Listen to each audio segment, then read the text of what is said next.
Ok.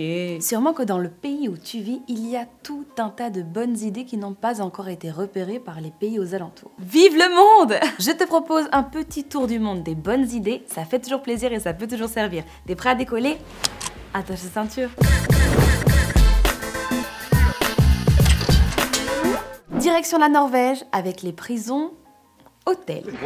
En Norvège, depuis plus de 20 ans, la prison d'Halden a pour objectif la réhabilitation plus que la punition. Le but de cette prison, c'est vraiment de transformer les criminels en de bons voisins, de meilleures personnes. Ce qui est vraiment hors du commun, c'est que les prisonniers et les gardiens font tout ensemble. Tu mens. C'est-à-dire que, regarde, Tu mens. parce qu'aujourd'hui, les gens... Wallah, tu mens, frère. Ils mangent ensemble, ils font des activités de loisirs ensemble. Il y a une chorale, il y a un studio d'enregistrement, il y a des cours de yoga, du volleyball. Les détenus préparent même la sortie de leur nouveau livre de cuisine. Ah, vous attendiez pas à ça, hein. Tiens-toi bien, chaque détenu a sa propre cellule et c'est des putains de cellules de dingue. Équipées de toilettes, de salles de douche, d'un réfrigérateur, d'un bureau, d'un écran plat et d'une super vue sur la forêt. Waouh! Même l'architecture de la prison a été pensée pour minimiser le sentiment d'incarcération, pour atténuer le stress psychologique et pour être en harmonie avec la nature environnante. Depuis ces réformes, le taux de récidive en Norvège est tombé à 25%, alors qu'il y a 20 ans, il était à 70%.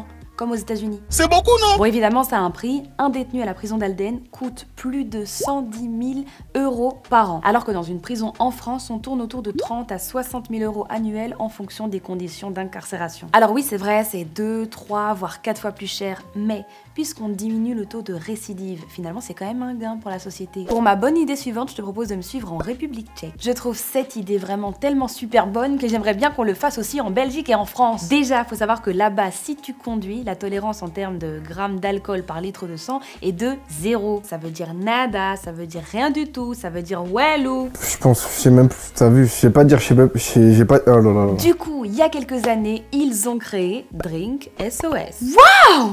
Mais quelle idée! C'est un taxi qui te ramène toi et ta voiture aussi! Mais c'est super! Comment ça marche? Bah, il y a un taxi qui arrive avec 2 chauffeurs à bord. Un des deux conduira ta voiture avec toi dedans pour te ramener chez toi et le deuxième il suivra derrière. Ça coûte un peu plus d'1 € le kilomètre, donc quasiment le même prix qu'un taxi lambda. Ça t'évite la mort, ça t'évite les amendes et ça t'évite aussi le lendemain de te dire « Oh putain, elle est où ma caisse ?» C'est vraiment un exemple pour moi. On va là, tu sais où c'est?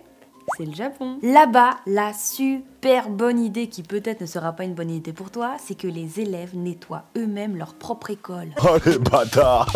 Ce moment de grand nettoyage tous ensemble s'appelle le Osoji. C'est tous les jours, pendant 20 minutes, juste après le déjeuner. Déjà, chaque groupe d'élèves nettoie sa propre classe, évidemment, et puis certains autres ont d'autres tâches qui leur sont attribuées, comme nettoyer des autres locaux, comme la bibliothèque ou le bureau de l'infirmière. Nettoyer, balayer, astiquer, c'est ça toujours pas fort. Et ils s'arrêtent pas là, hein. Ils vont jusqu'à nettoyer l'extérieur de l'école et le quartier alentour. Encore une bonne idée. Tu vois, je t'avais dit, des bonnes idées, il y en a partout dans le monde. Alors pourquoi pas s'inspirer?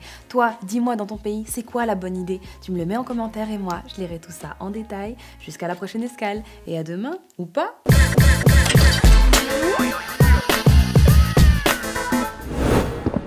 Move Radio, Hip Hop Nation.